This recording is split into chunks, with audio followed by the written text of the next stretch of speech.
Oke, selamat sore, selamat pagi, selamat siang, adik-adik semuanya, selamat malam juga.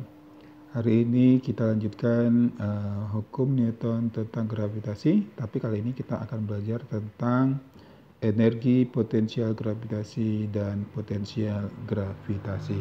Oke, ada dua lagi setelah kita belajar kemarin tentang gaya gravitasi dan medan gravitasi. Nah, sekarang yang ketiga dan keempatnya adalah yang ketiganya energi potensial gravitasi, berarti energi potensial EP gitu ya, energi potensial dan nanti potensial gravitasi. Nah, apa itu energi potensial gravitasi? Nah, energi ini terkait dengan usaha. Nah, misalkan ada sebuah benda bermassa M1, lalu ada benda kedua jauh tak hingga di sana, di satu titik, ingin kita bawa ke mendekati M1. Jadi M2-nya dari jauh tak hingga, kita akan bawa ke M2 yang berjarak nanti yaitu R, jarak yang kita inginkan. Nah, untuk menarik atau membawa M2-nya dari tak hingga ke suatu titik di dekat M1, maka butuh usaha atau butuh energi. Nah, kita ingat bahwa antara M1 dan M2 ada tarik-menarik. Berarti ini ada gaya. Ada gaya 1, 2 ya. Nah, berarti M2-nya ditarik oleh M1. Nah, berarti ada gaya tarik ke kiri. Maka untuk menahan M2-nya ini supaya jangan tertarik ke M1, maka ada gaya ke kanan. Nah, gaya kanan itu namanya gaya luar. Gaya yang dibutuhkan supaya jangan tertarik ke kiri. Nah, kalau gitu yang disebut dengan energi potensial itu usaha oleh gaya luar. Jadi di sini adalah gaya luar ya, yang untuk memindahkan benda dari tak hingga. Nah, dari tak hingga jauhnya, dari tak hingga. Oke. Jadi usaha oleh gaya luar. Jadi sini ada gaya luar ya, untuk memindahkan benda dari jauh tak hingga sana. Nah, jadi M2-nya dipindahkan dari jauh tak hingga. Nah, berapa gayanya supaya apa? Supaya jangan tertarik ke M1 atau melawan untuk tertarik ke M1 ya. Jadi itulah konsep dari energi potensial gravitasi. Nah, besarnya energi potensial gravitasi simbolnya adalah EP, yaitu min G dikali M1 M2 dibagi R saja, berarti dia tidak dikuadratkan. Nah, kenapa ditulis min? Karena dia ada gaya luar yang, jadi di sini konsepnya gaya luar, bukan gaya dalam, bukan gaya gravitasi antara M1 dan M2, tapi gaya luar, usaha yang dibutuhkan oleh gaya luar untuk memindahkan benda dari titik tak hingga. Nah, itulah konsep dari energi potensial gravitasi. Nah, yang keempat, potensial gravitasi. Potensial gravitasi yaitu simbolnya V, mirip dengan V di listrik, potensial, energi potensial. Nah, sebenarnya kalau kita udah ngerti energi potensial gravitasi, maka potensial gravitasi lebih mudah. Nah, definisinya energi potensial gravitasi persatuan massa. Oke, energi potensial gravitasi persatuan massa. Jadi kalau kita lihat dari definisinya, berarti potensial adalah energi potensial gravitasi persatuan massa. Nah, katakanlah massanya massa kedua gitu kan. Nah, EP apa tadi? Min yang ini kan. G dikali M1 M2 dibagi dengan R lalu dibagi dengan M. Dibagi dengan M, katakanlah M2 gitu ya. Jadi M2-nya coret, maka tinggal min GM dibagi dengan R. Nah, jadi potensial gravitasi itu min GM dibagi R saja ya. Jadi rumusnya lebih sederhana lagi. Rumus yang paling sederhana di mana M-nya 1, R-nya juga 1, nggak dikuadratkan. Nah, kalau yang energi potensial, M-nya 2 ya. Kenapa? Karena ada dua buah benda yang tarik-menarik, lalu ada gaya luar yang menahan supaya jangan tertarik. Oke, jadi energi potensial gravitasi dan potensi gravitasi, min itu hanya tandanya, tapi nilainya mutlak, yaitu kalau ada min 100 sebenarnya itu 100 energinya. Kalau 1000 berarti min 1000 berarti sebenarnya 1000. Nah, baik, kita ke soal di LKS lagi. Soal dari nomor, kita ke nomor 8 lagi ya. Nah, kita baca soal nomor 8. Perbandingan energi potensial yang dialami oleh satelit A dan B yang mengorbit bumi adalah 1:3. Jadi diketahui energi potensial gravitasi A berbanding energi potensial gravitasi B adalah 1:3. Energi potensialnya ya. Kemudian massa B, massa satelit B, 1/3 dari massa satelit A. Kemudian satelit B mengorbit pada ketinggian. Jadi ketinggian H-nya si B 1/4 dari jari-jari si bumi. Nah, ditanyakan berapakah satelit A mengorbit? Jadi berapakah ketinggian satelit A mengorbit? Oke. Nah, kita jawab caranya kan di sini kan energi potensial. Lalu ada perbandingan. Nah, kalau kita ingat rumusnya, energi potensial apa rumusnya? Min G M1 M2 dibagi R, nggak pakai kuadrat. Nah, kalau perbandingan, berarti energi potensial A dibanding energi potensial B. Nah, kalau perbandingan, maka dengan massa berbanding lurus. Kalau dia jari-jari berbanding terbalik. Nah, M1-nya katakanlah M bumi, kemudian M2-nya massa A dan massa B. Jadi yang dibandingkan tinggal massa dan R-nya aja, sedangkan massa bumi dan G besar itu kan konstanta. Jadi dia gini, berarti kalau dia energi potensial dengan massa berbanding lurus, berarti MA di atas, lalu MB di bawah ya. Kemudian kalau dengan jari-jari berbanding terbalik, berarti RA-nya di bawah, RB-nya di atas. Kenapa? Karena berbanding terbalik. Nah, perbandingannya 1:3. 1/3. Massa A, MA aja tulis.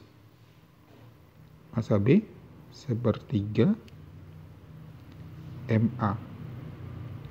Nah, RB itu berarti ketinggian B. Jaraknya ya, berarti ini RB, jarak ketinggian berarti 1/4 R bumi. 1/4 R bumi. Nah, RA-nya mau dicari kan? Oke. Nah, tinggal kita coret-coret. Yang mana yang dicoret? MA-nya coret, tinggal 1/3. Oke, cuma itu saja yang bisa dicoret. Kita lanjut. 1/3 kali 1/3. 1/9, RA-nya ke atas, berarti RA/9 sama dengan 1/4 R bumi. Nah, berarti berapakah RA? Sama dengan 9/4. 9/4 R bumi ya, R bumi. Nah, jadi panjang lintasan atau ketinggian dari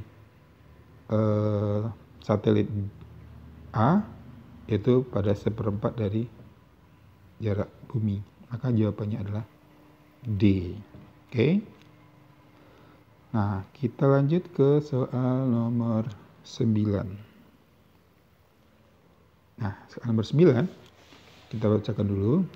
Partikel A bermasa 2M besar. Jadi ada partikel A bermasa 2M besar.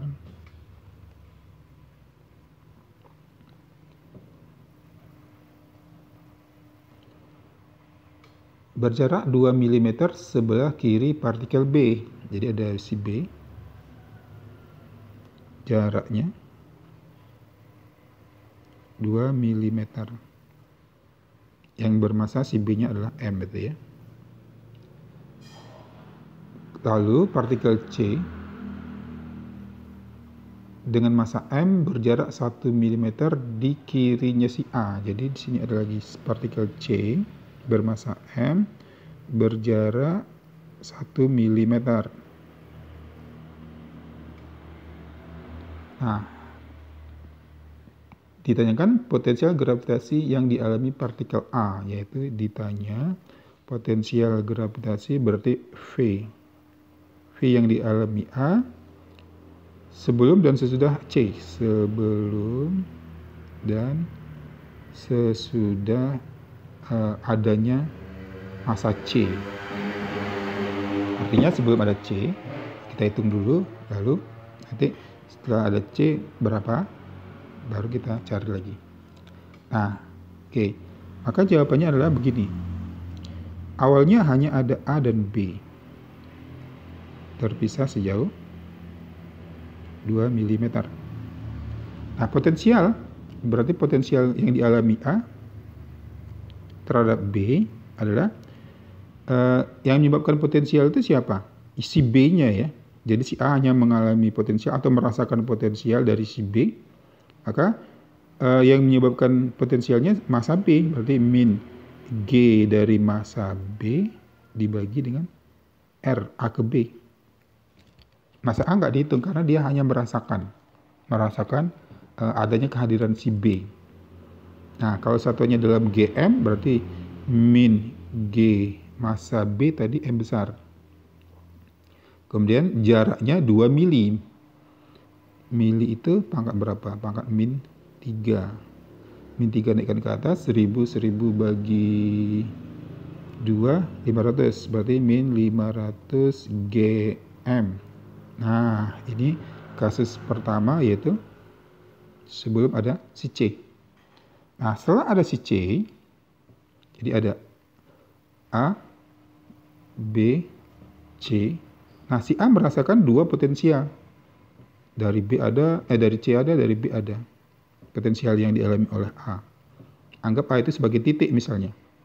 Nah, ini juga tadi bisa dianggap sebagai titik saja yang dialami A. Jadi A-nya nggak dihitung sebenarnya.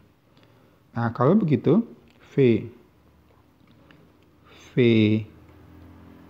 A, maka VAB ditambah VBC. Kenapa ditambahkan? Dia hanya skalar.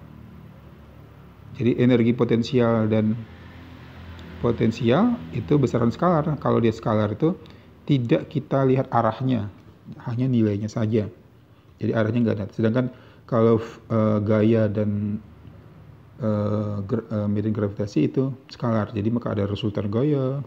Nah, kalau yang dua energi dan potensial dia tidak ada arah. Oke, kalau gitu kita hitung lagi. Nah, min G MB per RB terhadap A, min G MC per RC terhadap A. Ya, tinggal kita masukkan. Sebenarnya tadi sudah dihitung si B ya. Jadi ini sudah dihitung tadi min 500 GM. Nah, sedangkan si C-nya masanya berapa? Masanya M juga. Masanya M, kemudian jaraknya 1 mm. Nah, berarti G besar dikali M dibagi 1 mili. 1 mm, 1 kali 10 pangkat min 3. Berarti min 500 GM min 10 pangkat min 3 naikkan ke atas jadi positif, 10 pangkat 3 jadi 1000. Jadi min 1000 GM berarti min 500 min 1000 berarti berapa? Min 1500 GM. Oke. Nah, inilah dia yang sekarang dialami A, min 1500, sedangkan sebelum ada si C, dia min 500. Walaupun dia min, anggap aja itu 500, dan anggap aja 1500, nggak ada min, 1500. Jadi apa yang terjadi? Bertambah 1000 GM, tidak ada arah ya, tidak ada arah, arahnya nggak ada. Oke, jadi jawabannya bertambah 1000 GM tidak mempunyai arah, jadi jawabannya adalah yang C. Baik, itulah dia nomor 9. Nah, kita lanjut ke nomor 10. Oke. Jika potensial gravitasi di permukaan bumi adalah min V, jadi ada bumi. Di permukaan bumi, potensial gravitasinya min V. Nah, pertanyaannya potensial gravitasi pada ketinggian V, kalau ini V1 berarti di V2 berapa? Pada ketinggian 3R dari bumi, dari permukaan bumi. Jadi kalau bumi punya pusat bumi berarti ada R-nya, R1 ya. Nah, lalu 3R dari permukaan bumi. Jadi kalau di sini 3R, maka R2-nya adalah berapa? R tambah 3R, jadi 4R ya. Oke, kalau gitu jawabannya berarti kalau R1-nya adalah R, lalu R2-nya adalah 4R, V1-nya min V, nah V2-nya berapa V? Oke, maka ingat rumus V, yaitu apa? Min GM dibagi dengan R. Nah, kalau hanya perbandingan saja, G itu kan tetap. Sedangkan masanya, massa bumi juga tetap. Berarti tinggal R saja ya. Nah, jadi hanya kita bandingkan massanya, R-nya aja. Berarti kalau dibandingkan V2 dengan V1, berbanding lurus atau terbalik? Kalau di bawah terbalik ya, kalau di atas itu lurus. Berarti R1 di atas karena V2. Berarti R2 di bawah karena dia berbanding terbalik. Oke, kalau gitu kita lanjutkan. V2-nya mau dicari, V1-nya min V, R1 adalah R, lalu R2-nya 4R ya. Oke, kalau gitu cara R-nya tinggal 1/4. Berarti V2-nya 1/4 min V. 1/4 min V, berarti min 1/4 V jawabannya ya, min 1/4 V. Oke, jawabannya adalah A. Nah, oke adik-adik, itulah dia materi potensial gravitasi. Terima kasih.